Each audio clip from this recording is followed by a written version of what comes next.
Hello, it is Cindy Walter, the Healthy Knitter with Katie. She's also a healthy knitter. Sure. Her back is covered with, it's not bruising, what's it called? Toxin releasing? Well, I would say it is bruising probably, but we're here in Taiwan and I had a deep tissue acupressure massage that left me very, very black and blue. Yeah, her whole back and then even on her arms, she is definitely bruised up. And will you do it again? Not anytime soon. I would do it again, but... Yeah. And Tyler's now wife, her brother's wife, Justine, says it's really not bruising, it's releasing the toxins and it goes away in like a couple days. And she is much better already today, so hopefully by tomorrow we'll see it disappear. She goes home Friday morning. So today is Wednesday. We have 2 days left in Taiwan. She leaves Friday morning and her dad and I leave Friday night. So we have had a fabulous time. It's just been amazing. The wedding was wonderful. The Chinese ceremonies we did were wonderful. You never made it to a yarn store. Nope. But I did. I showed you guys my yarn haul. If you missed that video, watch that, episode 30. Had some fun there. And let's get into it. So I'm wearing my completed vest. It's called My Go-To Vest. It's kind of cropped. I have it over a dress right now. It's adorable. I love it. The only thing I did different was I added a little bit of length to it, and then I crocheted just a chain edging around the armholes. It didn't have you doing anything, and I had a little bit of yarn left over, and I wanted a little nicer finish. So I did that, and I love it so much. I think I shared. I bought yarn to make 2 more. So I started this one. And I'm playing Yarn Chicken once again with it, but I love this color. And I did make it in a smaller size, although it doesn't look that much smaller. I guess I might be all right. I just have to start creating the back and the front. But when you see how much yarn I have left, Katie doesn't think I'll make it. But you didn't think I'd make it with this one either. I didn't, but that pink one just went and went and went, and this one just seems to go very fast. It does, so I might have to buy more of this. And I bought the same exact yarn in a taupe color to make a 3rd one. And if I run out here, clearly I'll run out with the next one. So we'll see how this project goes. Why don't you share? You don't have anything on. Want to share? I'm not wearing anything, no, but Mom brought a matching project for us to work on together on this trip, and I did finish that.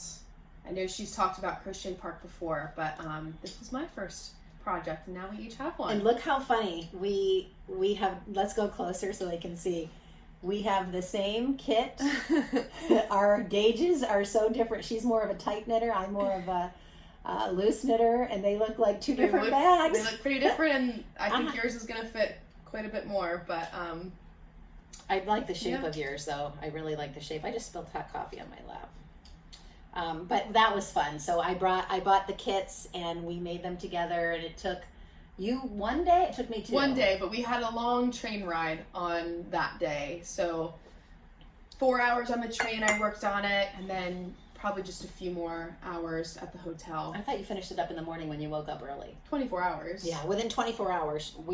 Mine was more like 36. We had it done, but like I said, I love the Crochet Park because everything comes in the bags. And Katie and I were talking with her brother today, who has an exporting business, about how could we come up with bags like this, something like this, but explain your concept. Well, I think you talked about before, and I know some of your followers have actually gone ahead and got Crochet Park bags. There's no written pattern, and the videos, you can figure it out, but the videos that you follow along are not super high quality, and then the materials are not the kind of materials I would choose to work with. Typically it's polyester, it's plastic, it's not as premium as I like to work with. So we were just talking about how we might come up with a project that's real leather on the body, or the bottom that is, and some wooden handles, and maybe a cotton or a hemp that can be structured like this, but is just a little bit more pleasant to work with and a little bit more sustainable to produce and all of that. So stay tuned.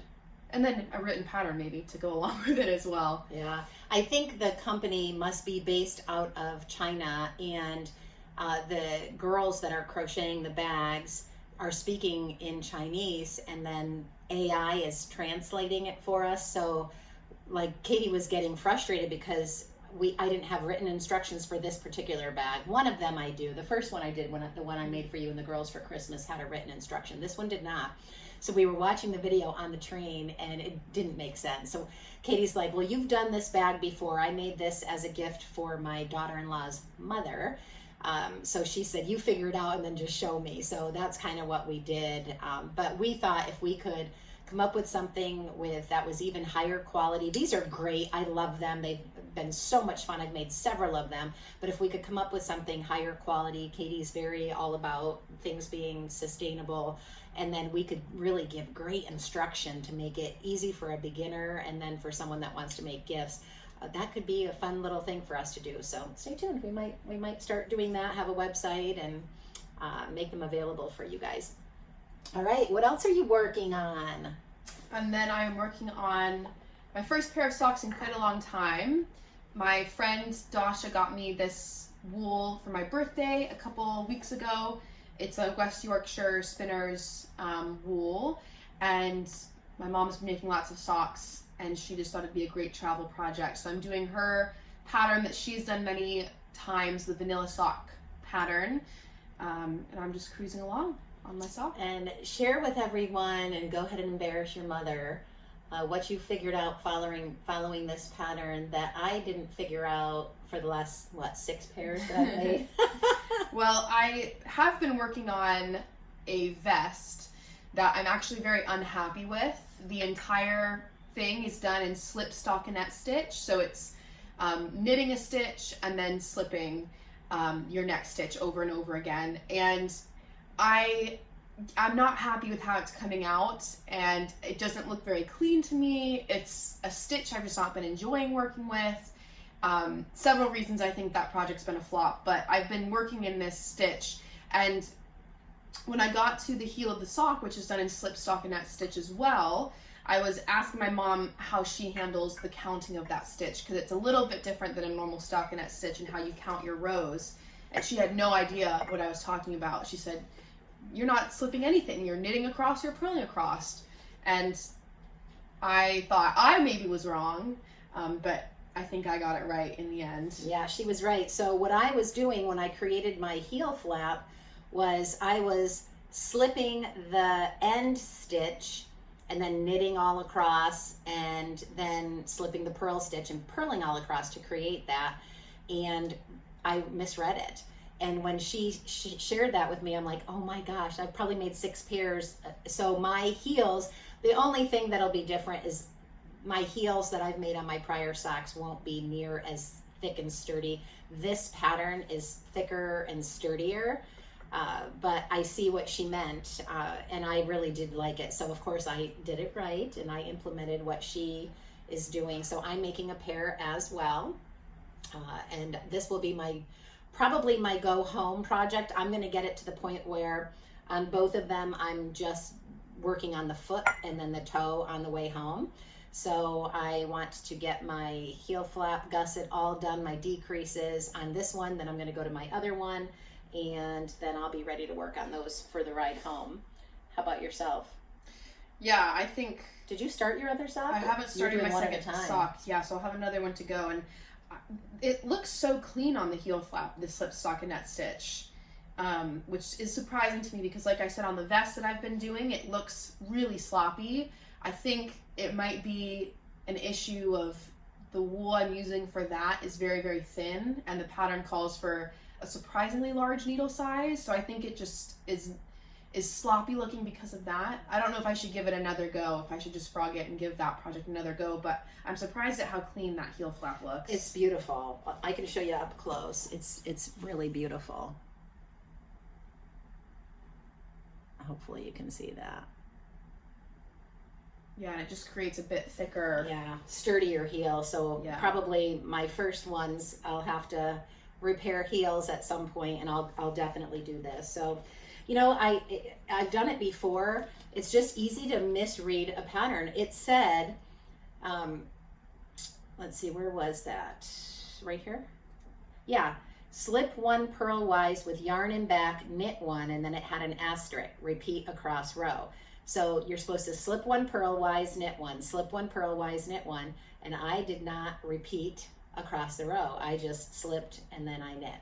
So very easy mistake to make, but I tend to do that, don't I? Well, it's funny because I think the fact that you could figure out that crochet park video and I couldn't, but I read a pattern and I can't watch a video like that. So it's just funny how we all have our different ways of learning. Yeah, I'm definitely visual, and I'll call Katie and I'll be like, Katie, I can't visualize what's coming up. So that's why I tend to make everything more than once, because like this pink vest, I absolutely love this. I think it's darling. It's comfortable. It's a beautiful soft wool. I didn't think I'd turn the air conditioning up big time in here. I thought I'd have a serious hot flash drinking coffee with this. It's a soft wool, and we're in southern Taiwan right now, and we're at the beach, and we're trying to get a little R&R after the wedding. This trip has gone by so incredibly fast, we can hardly believe it. And so we came here, and I put this on yesterday, and I came out of my hotel room, and she thought I was nuts. She's like, you're going to have the biggest hot flash ever in that.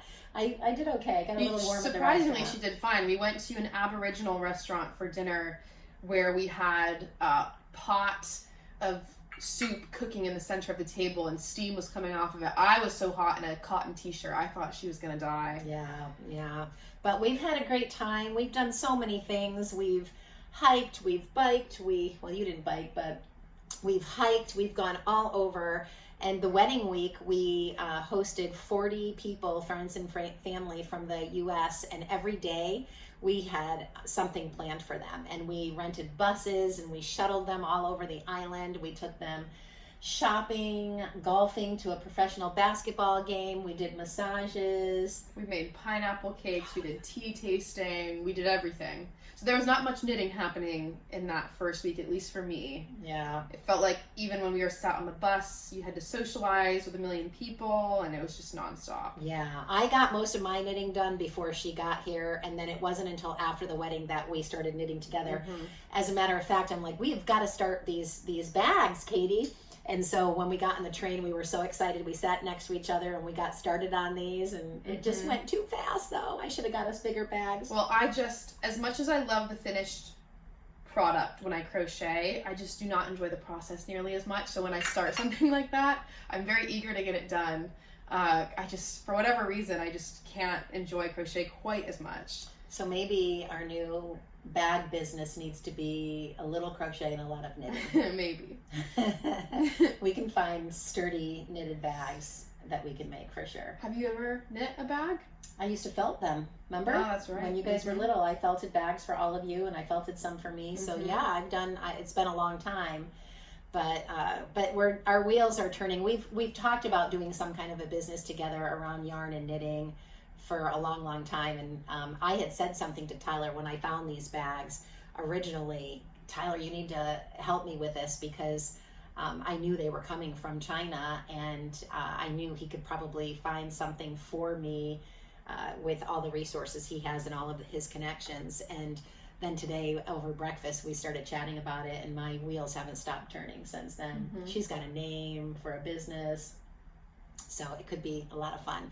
I got to work with my son for 4 or 5 years in my health and wellness business, and it was absolutely the best of my business career because I got to do it with him. So doing something with her and him, and who knows, potentially the other girls, is really something that would get me very excited. So what other knitting plans do you have? I'm gonna finish these. I need to bless you. Excuse me. I need to figure out what I want to do with my vest. In part, I do think it's just not the best project for the wool. I really like to find secondhand wool at charity shops. So this is a very old Jaeger wool that I found, and it's just a beautiful color. I've been working on this vest for a couple weeks, and every time I have it out in public, people are like, I love that color. So I need to do it justice, because I feel like I've got it from the charity shop, so I'm giving it the second life. I don't want that life to be a vest I'm not happy with in my closet. So I'm either gonna rip it out and start again, and maybe I just will do better this time, or I have some patterns in mind that I think just might be a better fit for that wool. It's thin, it's the right weight for the pattern, but I think that pattern just needs something a bit fluffier. So I need to find a life for that.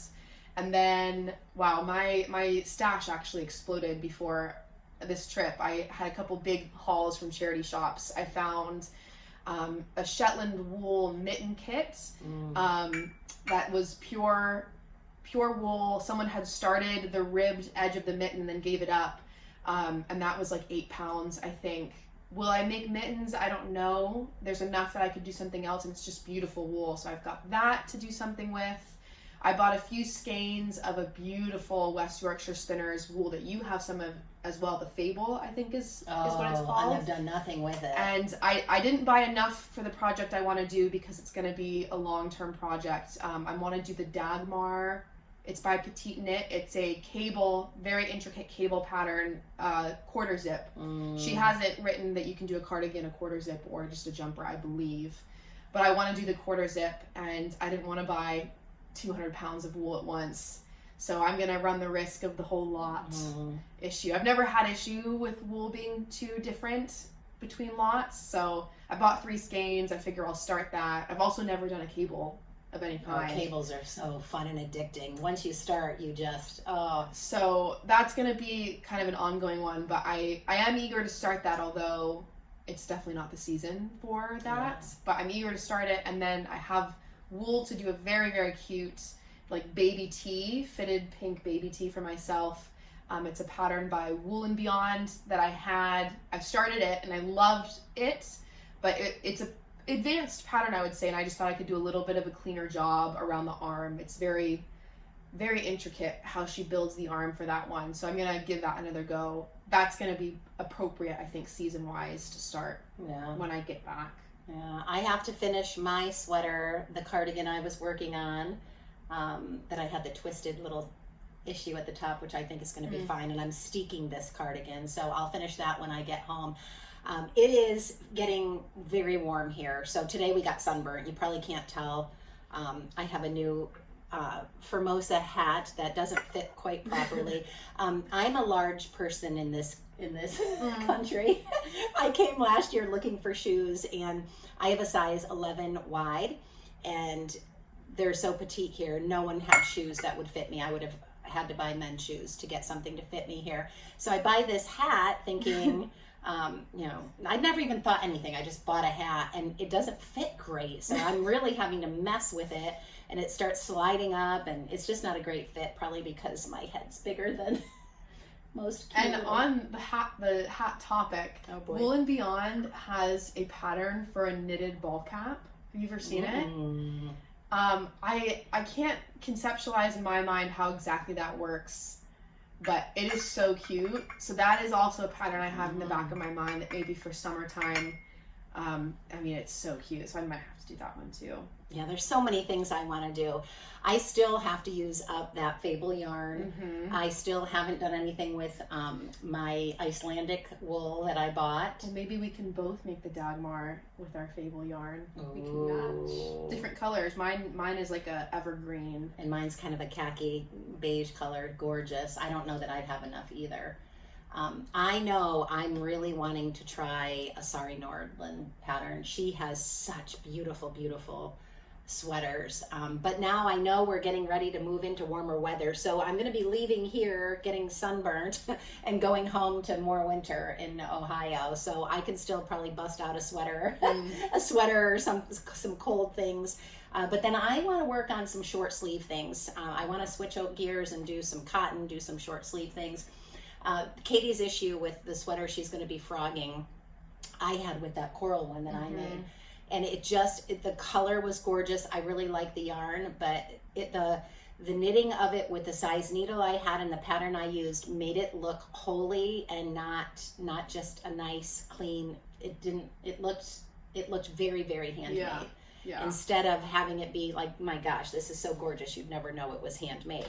I mean, it's just... And I'm no longer a perfectionist, really. Like, you always make mistakes. You just figure out how to work around them or fix them the best you can. So it's not like I need the end product to be flawless, but I can't do sloppy. And I you don't have it with you, do you, to show? No, I don't. I didn't bring it. We'd show you, but I agreed when she showed it to me. I said, frog it. You won't be happy with that. Don't spend any more time on it. Frog it and do something else. From a distance, with it. it's fine. Like, if I was wearing it now, from where the camera is, you would probably think it looks fine, but up close, it's just not up to my standard, I don't think. Yeah. All right, so wish me luck on not running out of yarn for this. I'm going to switch gears and go to this. I'm going to get the socks where I want them to be for the flight home first. Then I'm going to switch gears and go back to this. And I did bring the third color of this with me to Taiwan. So should I have some success with this and having enough yarn, I've got another one I can start for the trip home. Traveling here is 27 hours door to door for me. I think it's a little less for me. I got a direct flight from London this time, which was great, but flying back is much longer. Actually, I had a 13-hour flight here. It's 16 back, direct both times. Yeah. But and ours is the opposite. It's from LA, 14 hours here, and only 11 on the way back. We make up 3 hours with the wind. So yeah, it was just totally crazy. So we will be together physically again this summer. So maybe we will see you all again this summer podcasting together. I can always bring her on a call though and do a podcast in between then. But this is such a joy for me to be able to share this with her, and I just want to get my other girls doing it. And now Justine is wearing like the little purse that I showed you I made for her. It's about this big. It's just darling. She was wearing it today. She brought it out with her. We rented mopeds and we've been going all over the island. We went to the beach this morning. We went and had an absolute feast with fish that was brought in that day. Feast for lunch. Like dinner. Like that's the big meal of the day. And I think they said it was $50 US for 5 of us. Yeah. Been eating very good. Yes. Lots of fresh fish and produce while we're here, and some really good tofu. Katie's completely plant-based, eats a little bit of fish while she's here and a little bit of eggs. I have eaten some meat while I'm here, and I was plant-based with her for 3 years straight. Started eating fish, started eating eggs, and this trip I've eaten some meat. Not sure I'll go back to full-fledged eating meat again, but I did fine with it, and I just have zero stomach issues when I'm here. Zero. Probably because there's no preservatives in any of the food. I was saying at lunch, I feel like I've gained a few pounds since being here. And I was like, I gotta chill on some of these like fried dishes. But really, it's incredible how much you can eat here. Like, if I ate the volume I was eating here back home, I think I would have gained 15 pounds. Like, maybe I've gained like 3, and I'm kind of just feeling that. But it's amazing how much you can eat here. It's just so fresh. And it's so funny. They, Tyler and Justine say that we eat like birds. And that just cracks me up because all of their friends, they just eat until the food's gone. They just eat and eat and eat, and we can't do that. The way they bring everything out here, they have, it's like a Lazy Susan would be in the US, but it's huge. It takes up a whole table, and they bring out rice. So then you put a little rice in your dish, and then they'll bring out vegetables. So then you take a little vegetables, and then it's dish after dish after dish after dish. And you fill up just by like doing a little taste of the different foods, you fill up. You don't eat like tons of any one thing. It's just little tastes, little grazing on everything, but it's over a long period of time, and it's very social. It's a really great way to eat. And Tyler, we were discussing the differences between the US and here, and he said all the US people, when they were here, it was like they just ate like very quickly, and as soon as the food was put down, they ate very quickly. Where here it's more of a 3-hour process. Honestly, dinners are like a 2 to 3 hour process. They do one thing at a time, and it probably helps because when you eat a little bit like that and you're drinking tea in between, you probably do fill up quicker and eat less portion wise, don't you think? No. That's the thing. Like, I think we both have very healthy appetites, and we can't keep up. No. It doesn't matter how slow the meal is. Like, they can really put it away here. And they're so small. Yeah. They're so small, and they can eat so much, and they're so small, and they can bruise your back giving you a massage. It's really incredible. These little tiny girls, like the girl that did this, we were all lined up in a row getting our massages, and they would, like I'd hear they did it to me too. They'd like pound on you after they were done massaging a certain part. And I hear her next to me, and I'm like, my gosh. I definitely got pounded more than anyone else. She must have a guy in there, I'm thinking, that's really beating on her. And we asked her later, and she's like, no, she was a tiny little petite thing. I was visualizing, because you start face down, I was visualizing that it was a very large, beefy person behind me. And when I finally turned over and saw her, I couldn't believe my eyes. Their strength is unbelievable. I wonder how many massages they give a day. One of our new guests from the U.S. got a massage, and he's like, I just paid to be tortured. But it's one of those things where it hurts so good, like especially if you work out and you have sore and achy muscles.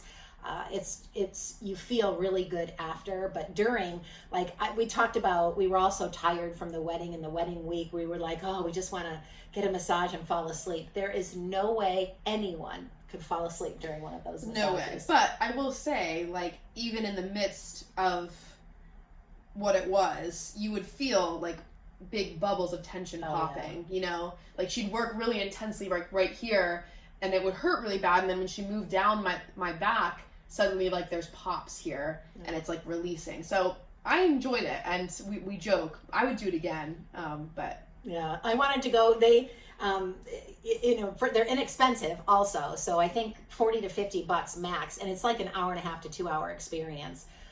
The ones that we did that was our second massage actually. Wedding week, we had a girls' day. The guys went and they golfed and went to a basketball game, and the girls, plus Rick, we made pineapple cakes in the morning. We went for a tea, like Katie said, and then that afternoon we had massages. And they started off with a foot massage. They put us in a hot tub for our feet, and then they came behind us with China gel and massaged our back and our head. Then we went and had another hour. That was 30 minutes, an hour experience with a massage. This one was a little different. It was only an hour, and they didn't even touch our legs. My legs were touched, and I wouldn't have lasted any longer than an hour, so it was fine. Yeah, so we all had different experiences. So she was the only one, and they actually flipped her over and did both sides. I got some Thai massage. I got all of my joints cracked. It was insane. Yeah, we won't even go into all the details on that one. Probably wouldn't be allowed in the U.S., but then I never got rolled. She did my back, and that was it. And she focused so much on knots in my neck. I could feel the knots, and she just kept going and going and going until the knot was there no longer. And yeah, just a hurt so good experience. What would you say kind of gave you away as a knitter in your massage? Because I think we probably shared some soreness that maybe not every person would have. That's a great question. So my arms, she went to town on, and you have bruises on your arms. Yeah. She went to town on my arms, but when she got to my hands, I could have screamed. She got right in here, and she was squeezing and squeezing, and I thought I was going to come unglued.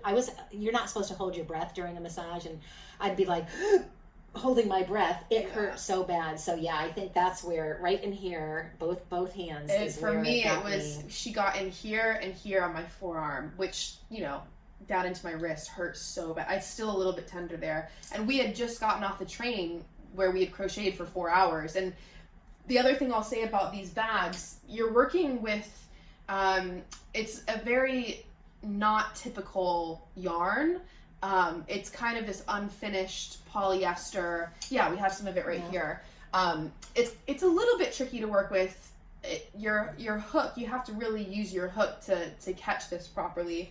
So I really felt like I was wrestling with that hook the whole train ride. So we did that for 4 hours. It's a workout. And then as soon as we got here, we just had thumbs digging in. Yeah, right there on the thumb. That was insane. And the funniest thing with this, it came with 1 skein of the brown color and 3 of the cream color.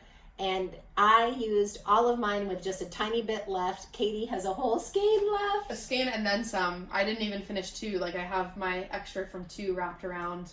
And we followed the same pattern. It was just different tensions. So funny. But yeah, they're just adorable bags. And it was fun doing it together. So anyway, All right. Anything else we want to chat about?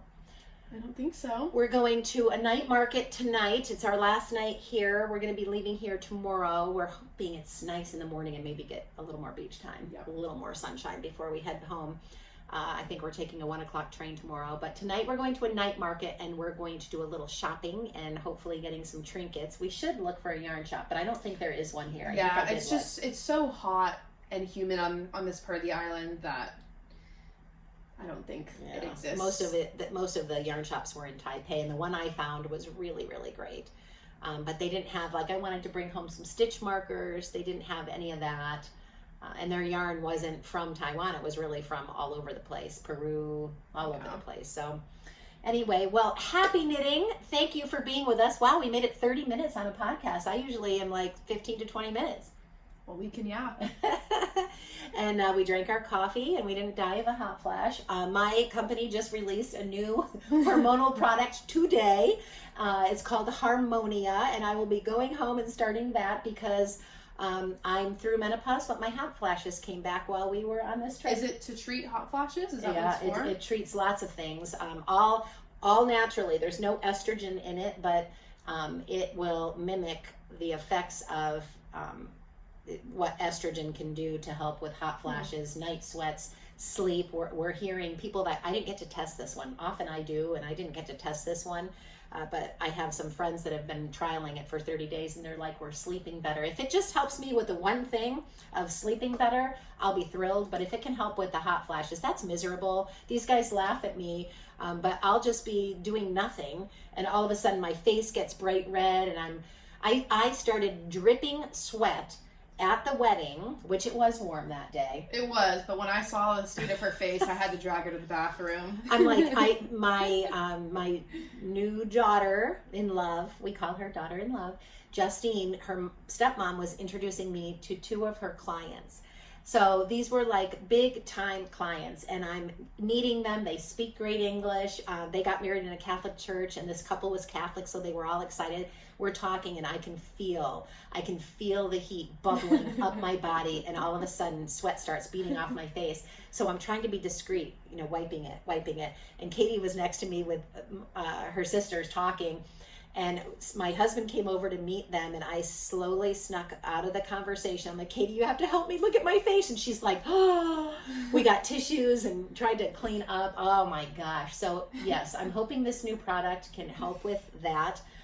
So I'll keep you posted and let you know. This might be something you want to try if you are having any of the symptoms that so many of us get this beautiful season of life. All right.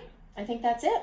All right. Happy sock knitting, and we will see you guys soon. I'll get back on track with weekly podcasts once I get home next week, and we'll bring Katie back as a guest. Look forward to it. Happy knitting. See you soon.